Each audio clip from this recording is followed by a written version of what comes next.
adalah karena inflasi, di mana terjadi kenaikan harga kebutuhan pokok akibat dari tahun baru, kemudian lebaran, dan itu di skala di mana para petani harusnya menikmati panen di sekitar bulan Februari, kemudian juga ada impor impor beras ya, dan berbagai impor yang dilakukan seperti juga garam, daging dan lain sebagainya, sehingga ini memukul daya beli masyarakat secara keseluruhan. Samping itu pula bahwa rantai pasok yang terganggu akibat dari perang yang belum berakhir, ditambah ketegangan di Laut Cina Selatan, juga menimbulkan inflasi impor ya, inflasi impor masuk dan kemudian akhirnya menciptakan satu impor secara keseluruhan yang mendekati 5% itu. Nah, tentu saja ini bagi masyarakat bawah adalah pukulan sangat berat ya, di mana dia harus menerima kenaikan harga umum, demikian termasuk harga kebutuhan pokok PK, dan juga kebutuhan-kebutuhan yang untuk misalnya tahun baru maupun lebaran. Nah, jadi ini akhirnya menimbulkan juga dampak kepada para pengusaha yang kebetulan juga di samping memang penurunan daya beli, penurunan demand, tapi juga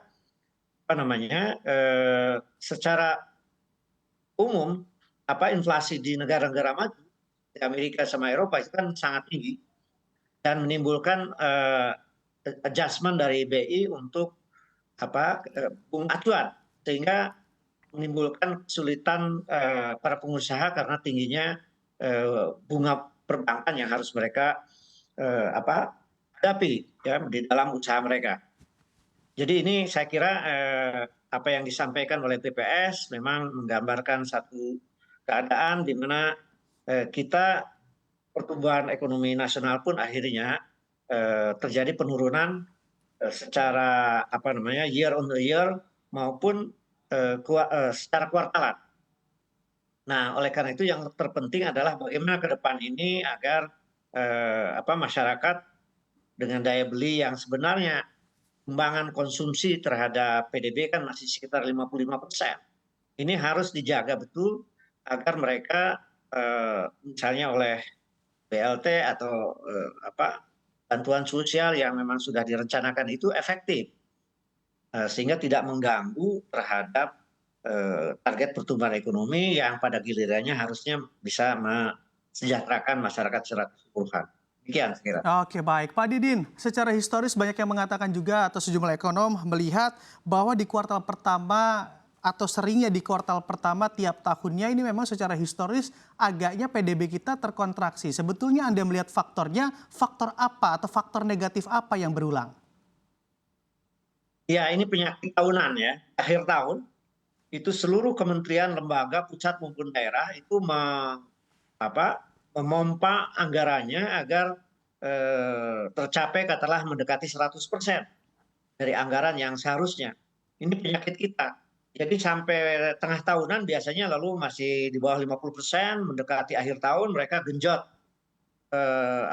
anggaran itu supaya capai ya. Karena memang ini ada sanksinya nanti terhadap kementerian dan lembaga ini. Tetapi negatifnya adalah kualitas dari proyek-proyek atau realisasi anggaran itu menjadi juga jelek. Dan umumnya ini dimanfaatkan oleh para rent seeker anggaran ya di pusat maupun daerah yang tidak berdampak luas terhadap peningkatan daya beli masyarakat secara keseluruhan. Satu. Yang kedua memang ada hal yang umum, yaitu setelah akhir tahun di samping tadi ada anggaran yang dipaksakan dipompakan oleh seluruh lembaga kementerian dan kementerian pusat dan termasuk Pemda juga kan mengalami tahun baru yang juga ada pengeluaran masyarakat untuk berbagai kegiatan itu. Nah, sehingga di awal tahun itu secara umum memang suka terjadi kontraksi, penurunan apa namanya, penurunan apa demand, penurunan anggaran ya dibanding akhir tahun yang apa jor-joran itu. Nah, ini saya kira harusnya jadi pelajaran bagaimana anggaran itu sudah lama ini dibicarakan begitu, agar yang namanya penyusunan RAPBN ya kan, dari mulai akhir tahun sebagai rencana, kemudian didiskusikan sampai menjadi rencana RAPBN yang disetujui. Tapi kemudian realisasi anggaran itu memang ada time lag. Akhirnya baru bisa uang itu apa dipakai pada bulan April. Padahal banyak kegiatan yang sudah menghendaki bulan Januari, Februari, Maret.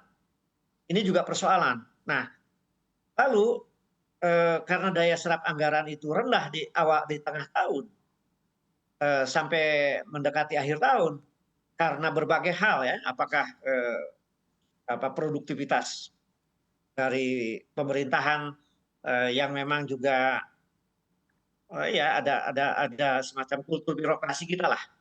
Nah, dan ujungnya adalah digenjotnya anggaran di akhir tahun yang sebenarnya kualitasnya itu rendah gitu. Karena sebenarnya proyek-proyeknya itu belum tentu sesuai dengan apa yang dianggarkan. Saya tahu betul itu. Jadi ada yang mereka dengan riset-riset yang memang eh, apa apa ya tanda petik asal anggaran itu diserap atau direalisasikan.